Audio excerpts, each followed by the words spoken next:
안녕하세요. 지적 충만으로 머리가 찌릿, 마음의 울림으로 심장이 찌릿, 찌릿로그입니다. 오늘 소개드릴 책의 제목은 문제 해결 연구소입니다. 이 낸도라고 하는 이 디자인 회사를 운영하고 있는 사토 오오키 이 저자가 쓰신 책이에요. 근데 이 책은 정말 제가 늘 소장하고 있으면서 생각날 때마다 읽는 아주 제가 너무너무 좋아하는 책이고요.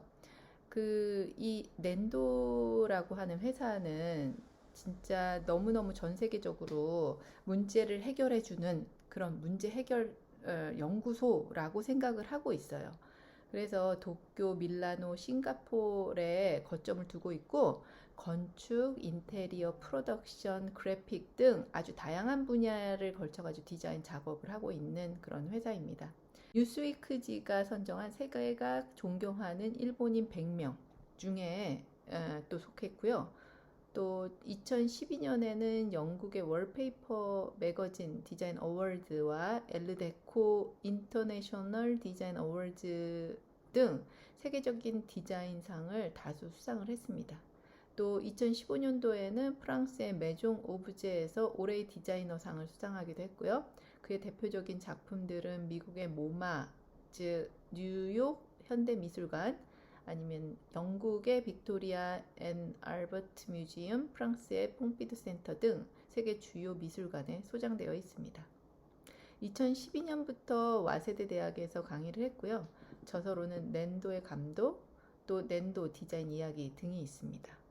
이 책은 프롤로그, 에필로그를 제외하고 5파트로 나눠져 있는데요. 첫 번째가 디자인 시선으로 생각하면 제대로 된 질문이 보이기 시작한다. 두 번째는 디자인 시선으로 생각하면 생각지도 못한 아이디어가 보이기 시작한다. 세 번째가 디자인 시선으로 생각하면 진짜 해결법이 보이기 시작한다. 네 번째가 디자인 시선으로 생각하면 꽂히는 메시지가 보이기 시작한다. 다섯 번째 마지막이고요. 디자인 시선으로 생각하면 보이지 않던 가치가 보이기 시작한다 입니다. 본문에 들어가기 앞서 가지고 우선 프롤로그를 먼저 읽어드리겠습니다. 해외 출장 중 화장실에 들어서자마자 느닷없이 소변기에 대변이 들어있다면 여러분은 어떤 생각을 하시겠습니까? 저는 세 가지 가능성을 생각합니다. 엄청난 비상사태에 빠졌다. 아니면 문화 차이에 의한 오해. 세 번째가 단순한 실수. 처음 뵙겠습니다. 디자이너 사토 오오키라고 합니다. 제게 있어 디자인이란 일상의 사소한 사건을 놓치지 않고 거기서부터 무언가의 아이디어를 도출하는 작업입니다. 그렇기 때문에 코펜하겐 공항의 화장실 안에서 벌어진 이 사건을 결코 건성으로 흘려버릴 수 없네요. 오물을 변기에서 흘려보내는 것과 연관시키려는 의도로 건성으로 흘려버린다는 말을 쓴 건 아니지만요. 1, 2, 3 아까 전에 이 세 가지 가능성에 대해서 그 이유가 뭐가 됐든 그 순간을 경험한 사람도 그 이후를 목격할 수밖에 없었던 사람도 심적 스트레스에 의한 트라우마를 품고 있으리라는 것이 쉽게 상상이 됩니다. 그리고 어떤 자세로 그 일이 치러졌을까도 굉장히 신경 쓰이죠. 그와 동시에 1596년 존 해링턴이 탱크식 수세식 변기를 발명한 이후 그 디자인이 거의 바뀌지 않았다는 사실에도 생각이 미치게 됩니다. 19세기 후반경의 변기를 보면 지금의 것과 거의 모양이 똑같습니다. 변기는 이런 것이라는 고정관념을 제거한다면 새로운 변기 형태의 가능성이 도출되는 것은 어떨까? 이런 것에까지 생각이 미치게 되죠. 이렇듯 여러 가지 사건의 이유뿐만 아니라 전후 좌우까지 예측해 그 모두를 영감의 원천으로 삼는 것이 저의 일상 업무라고 할 수 있습니다. 현재 저는 전 세계 약 70개 회사와 300개 이상의 프로젝트를 진행하고 있습니다.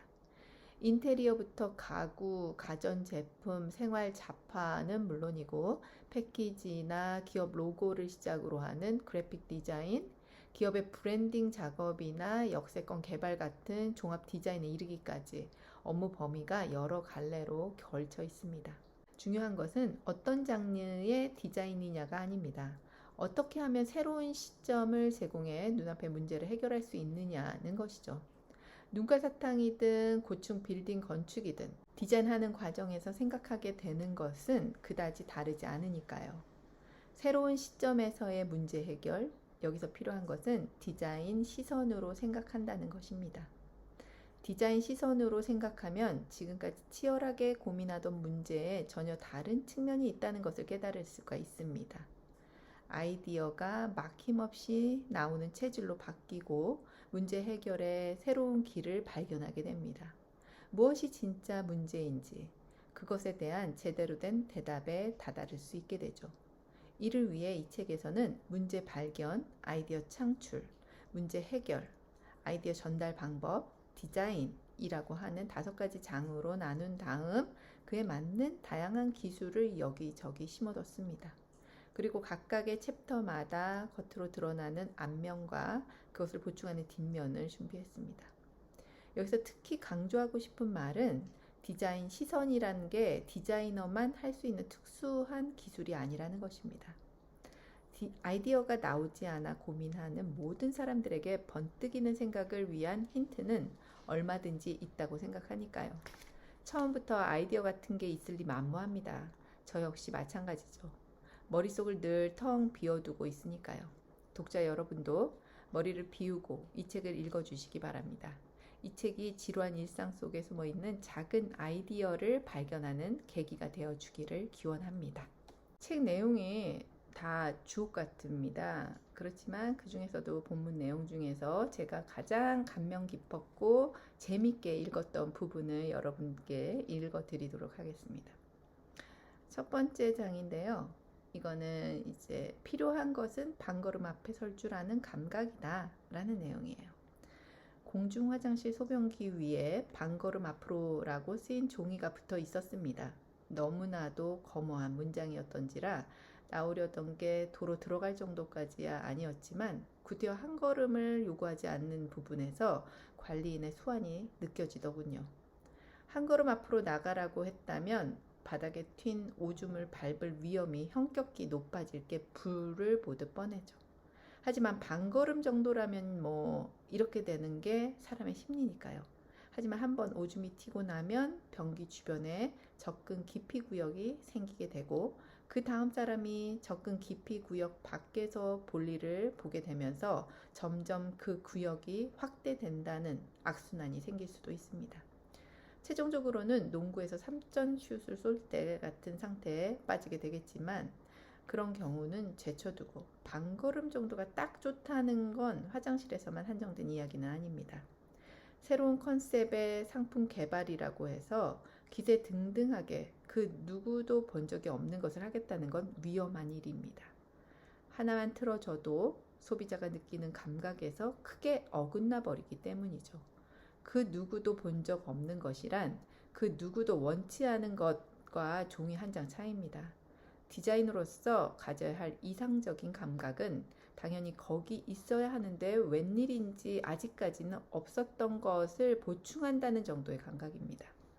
서로 다가서는 이 반걸음이 중요합니다. 그래야만 소비자와 같은 시선에서 판단할 수 있고 지금 이 순간 소비자가 원하는 것의 중심을 꿰뚫을 수 있기 때문입니다. 흔히들 말하는 있을 법한데 지금까지 없었던 상품이 바로 그런 것이죠. 최근의 것으로 예를 들어보자면 시력 보호를 위한 컴퓨터용 안경이나 지워지는 볼펜 같은 상품이라 할 수 있겠습니다. 중요한 것은 대상물을 놓아둘 줄 안다는 것입니다. 공간에 빛이 없으면 암흑이 된다. 누구나 머리로는 알고 있는 사실이죠. 하지만 빛은 눈에 보이지 않는 존재입니다.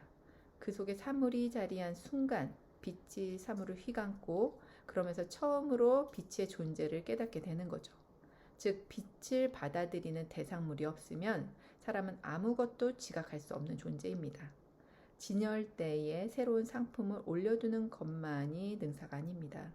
거기에 이미 존재하고 있었지만 잘 보이지 않던 것, 그런 것들이 눈에 띌 수 있게 만들어주는 감각, 이런 감각이 지나치게 엉뚱해지는 것을 막아주는 역할을 해줍니다. 그런 감각이야말로 고객이 자연스레 반걸음 다가가게 만드는 상품을 만들어주는 건지도 모르겠네요. 틈을 잘 관찰해서 그 틈을 메워간다. 거기 당연히 있어야 하는데 무슨 까닭인지 구멍이 뚫려 있다. 그것을 메워간다. 이 이야기는 지나치게 엉뚱한 것을 만들지 않도록 해야 한다는 말이기도 합니다. 그러려면 사물과 사물 사이의 틈을 잘 관찰하는 것이 효과적입니다. 상품 A와 B가 있으니 자, C로 승부를 보자가 아니라 A와 B 사이에 어느 정도의 틈이 있는지, 그 틈은 어느 정도 깊은지 생각해 보는 거죠. 시장에 나와 상품과 소비자가 진짜 원하는 것 사이에도 틈이 있습니다. 사람과 사물 사이에 존재하는 틈을 최대한 살펴보자는 거죠. 이렇게 말은 하지만 사실 이 틈 이야기는 해외에서 강연할 때 청중에게 처음 들은 말이었습니다. 낸도의 디자인은 뭐랄까 밤하늘에 반짝이는 별만을 개별적으로 보는 게 아니라 별과 별 사이의 밤하늘도 포함해서 전체를 보는 느낌이에요. 라고 말이죠. 말하자면 낸도의 디자인이란 틈을 잘 보고 그곳을 메워가는 디자인이라는 말씀이셨습니다. 정확하게 볼 줄 아는 사람이구나 깜짝 놀랐었죠. 32페이지에도 비슷한 맥락의 내용이 나오는데요. 우선 지나치게 참신하기만 해서는 소비자에게 그 디자인을 이해시키지 못한다는 점이다. 디자인을 판단하기 이전에 벌써 뇌 속에서 탈락해버리기 때문이다. 그걸 방지하기 위해서는 소비자의 기억을 의식하는 게 중요하다. 어디에서 본 적이 있는 것 혹은 느껴본 적이 있는 것 그런 디자인이 뇌에 더 친절한 디자인이다. 이 책은 꼭 디자이너뿐만이 아니라 정말 모든 사람들이 그냥 일상을 살아가면서 자기가 경험하는 어떤 문제를 어떻게 해결할지에 대해 그리고 그 문제를 좀 더 창의적이고 재밌게 해결할 수 있는 방법에 대해서 한번 생각할 수 있는 기회를 주는 그런 아주 유익한 책이라고 생각이 듭니다. 여러분도 시간 되실 때 꼭 한번 읽어보시기 바랍니다. 찌릴로그였습니다. 감사합니다.